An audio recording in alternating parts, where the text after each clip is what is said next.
3월 8일 KMA 뉴스브리핑 시작하겠습니다. 대한의사협회는 아스트라제네카 백신 접종 후 열이 38.5도 미만이면 해열제를 복용하지 말고 집에서 휴식을 취할 것을 권고했습니다. 의협 코로나19 대책본부 전문위원회는 대국민 권고문을 통해서 아스트라제네카 백신의 경우 접종 후 38도 이상의 발열 또는 근육통의 빈도가 20에서 30%로 알려져 있다며 발열이 38.5도 미만이고 시작된 지 24시간 이내인 경우에는 해열제를 먹지 않는 것이 좋다고 밝혔습니다. 해열제가 항체 형성을 저하시킬 우려가 있기 때문입니다. 이렇게 열이 높지 않고 특별히 힘들지 않다면 가급적 병원 응급실을 방문하지 말고 집에서 휴식할 것을 권고했습니다.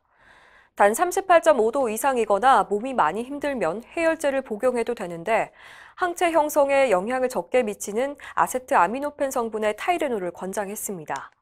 또 38.5도 이상의 발열 또는 24시간 이상 지속되는 발열의 경우에는 진료받을 것을 권고했습니다. 코로나19 백신을 맞은 뒤 사망하는 사례가 늘고 있어서 불안감이 확산하고 있습니다. 지금까지 접종 후 사망 사례는 총 10건인데요. 아직까지 백신과의 직접적인 연관성이 밝혀지진 않았습니다. 그러나 인과관계를 입증하지 못하면 아무런 피해 보상을 받을 수 없다는 점이 불안감을 더욱 키우고 있습니다. 정부는 이미 코로나 백신 접종과 피해 사이의 인과관계가 입증돼야만 국가가 전액 보상하겠다고 선을 그었습니다. 하지만 의료계는 백신에 대한 국민 수용성을 높이기 위해 인과관계가 다소 불확실하더라도 포괄적으로 보상하는 원칙이 필요하다는 입장입니다. 한편 일본의 경우 우리 정부와 달리 백신 접종 후 사망하거나 건강상 부작용이 나타날 경우 인과성 입증 없이도 국가 보상금을 지급하겠다는 방침을 세운 것으로 알려졌습니다. 코로나19 백신의 물량이 부족하고 접종 속도도 늦어서 오는 7월쯤 대혼란이 우려된다는 지적이 나왔습니다. 마상혁 대한백신학회 부회장은 언론 인터뷰에서 정부 목표대로 2분기에 900만 명을 접종하려면 1,800만 도주가 있어야 하는데 이달 말 100만 도주와 4월에서 6월 화이자 백신 600만 도주 외에는 확정된 게 없다고 지적했습니다. 특히 1분기에 수급이 확정된 물량 자체가 없기 때문에 접종 속도도 빠를 수가 없는데 지금대로면 7월에서 9월에 접종이 몰려서 의료 인력 등에서 혼란이 생길 거라고 전망했습니다.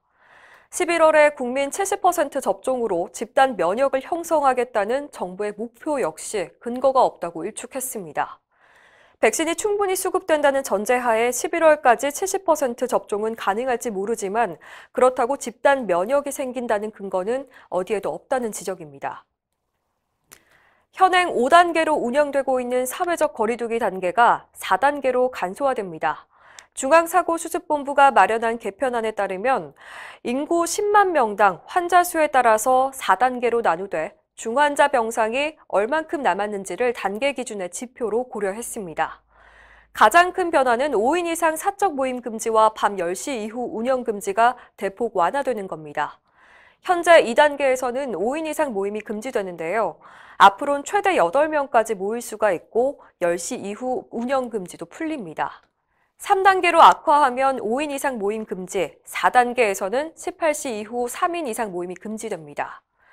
요양병원 종사자들은 2단계부터 주 2회 PCR 검사를 받아야 합니다. 최종 개편안은 이달 중 발표될 예정입니다.